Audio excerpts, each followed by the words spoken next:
Okay. Week 8, almost again. Like, kind of turned into like 2 weeks. The Pilates stuff is honestly taking up a lot more time than I was expecting.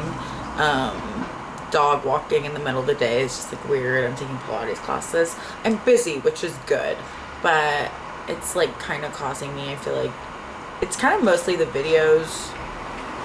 I kind of push the readings. It doesn't really matter. I'm still like doing it. It's just like maybe turning into like a week and a half thing versus a weekly thing, but whatever. Um, week 8 was good. I did all of my days. I've been really good about like journaling. I think this last weekend there was like one day, I think maybe like Sunday I didn't do or something. But like for the most part, I'm doing all my days. I did miss a date last week, but then this week I did, or like, so it's been like 2 weeks. So like the first week I listened to half of Hosier's first debut album and then kind of did like a little collage. I don't know where it is. It's somewhere. Kind of like a little collage. Oh, here it is. Of like a vision board, which I think was like one maybe like week 6 tasks. And I only did like half of it, and then this week, so last week I missed a date. This week I listened to the book that I am listening to right now for my queer book club that I joined, which I'm really excited about. I'll talk about that. But I finished it, so I have like a cute little vision board that I did. I also like traced and colored this last week, which was fun. Just trying to like kind of use my hands more and just be more creative, especially when like I'm watching TV or something. I just need to like not be on my phone. So that's been helpful. As another date this week, I think I'm gonna kind of spend some time reading my How to Tarot book and maybe practicing. I was kind of like called to that today.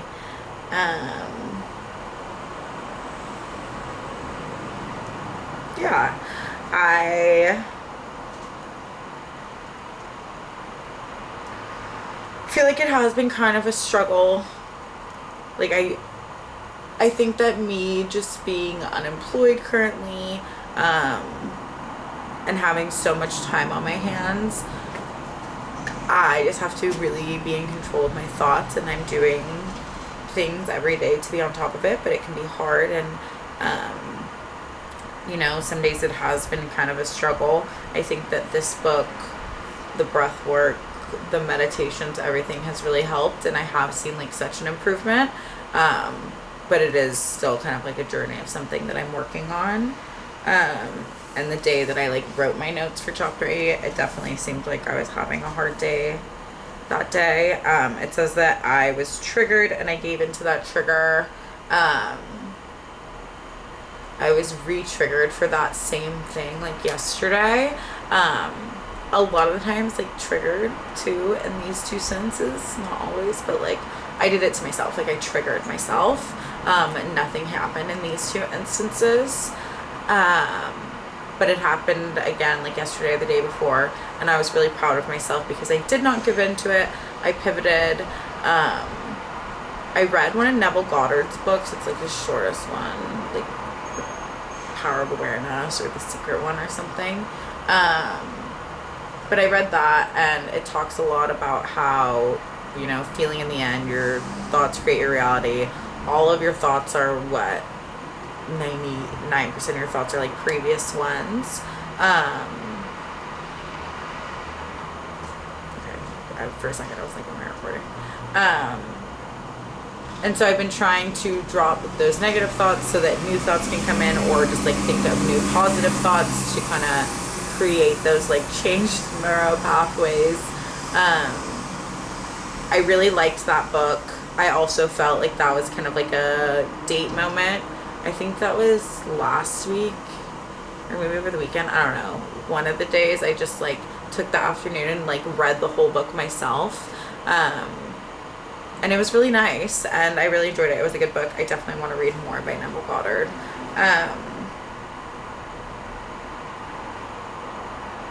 Yeah. I talk about how when I was triggered, I didn't turn and like talk about those things immediately. I wanted to like friends, but I didn't, and I felt like that was a growth moment of not like perpetuating the same story, kind of like limiting it. So like that, and then like even when I was triggered this week, it seemed like there was even more improvement. And then I really liked Julia's like what's next thing, instead of like kind of like limiting yourself, going back on what you're saying, or just like reviewing what happened over and over again, just being like, what's next, what's next, what's next. I like wrote it down on one of my other visions of boards I had from the beginning of the year, and I've kind of been saying that, what's next, what's next. I did, for the job I had been interviewing for, that I was like, I don't know, kind of pretty confident that I like could have gotten it.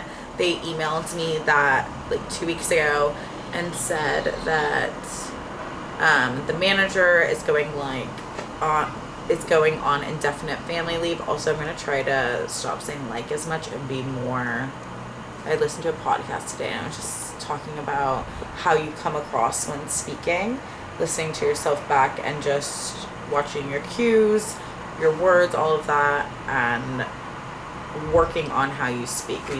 He says like you change everything about yourself, your clothes, where you live, your wardrobe, I already said that, your living space, your hair, everything, but not the way we speak a lot of the times, and it's something we can improve on. So going to work on that.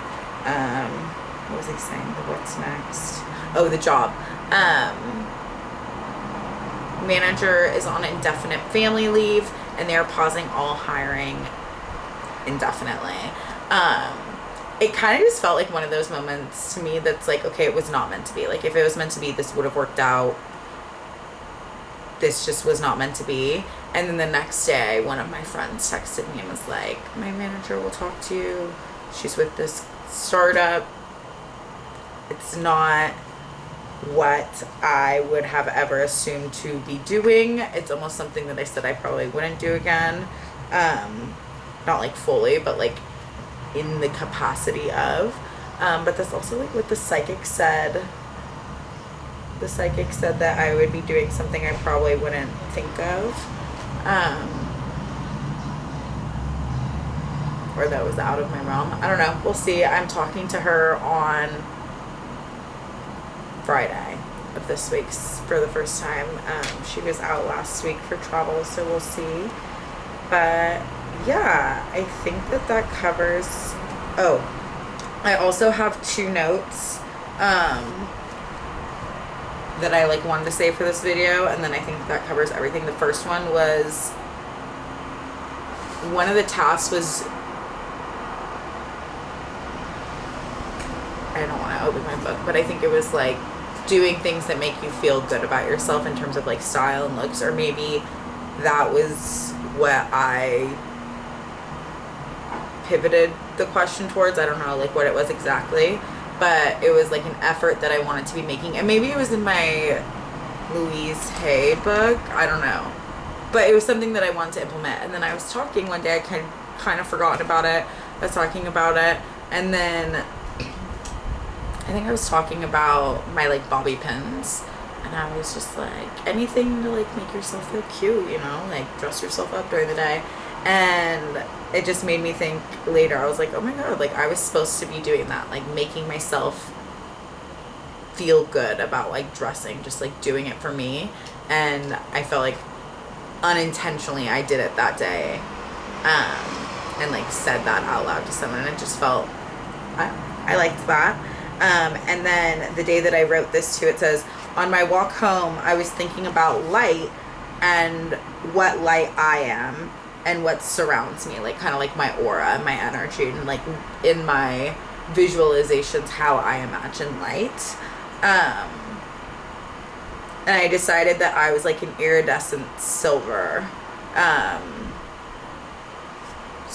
Yeah, iridescent silver. And then when I went to do my task that day, one of the questions literally was, what color are you? Or something like that. And I was like, that's crazy that I literally asked myself that already that day. Yeah. So I'm going to be reading chapter 9 today, or like this week, doing chapter 9 date. We'll see what happens. We'll see what happens with the interview as well. My Pilates stuff is going really well. I'm really busy with that.